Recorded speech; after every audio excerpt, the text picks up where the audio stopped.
Easy Healthy Life. Hello guys, welcome back to Easy Healthy Life. I'm sorry. Okay.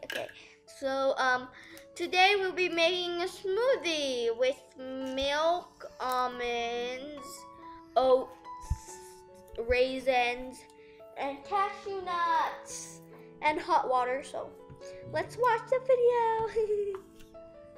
So then right now we're putting so then you're supposed to put like 5 to 6 pieces of like raisins, rye flakes, almond nuts, and but then 5 to 6 pieces is 1 spoonful. If you put like more, you will be like but that's good. And I have Oreos with me right now.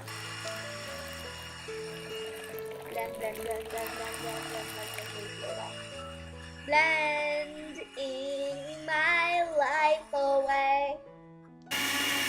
Now your smoothie is done. It's a healthy breakfast for your kids. Well, I drank it because I'm a mom's kid, so it helps your brain. Yeah, it helps your brain and it helps you be more energized. And it also helps you if you have nosebleeds. And if you have you know what. Girls would understand what I mean by you know what. So yeah, thanks for watching. Bye guys. Subscribe, turn on the notification bell. Love you.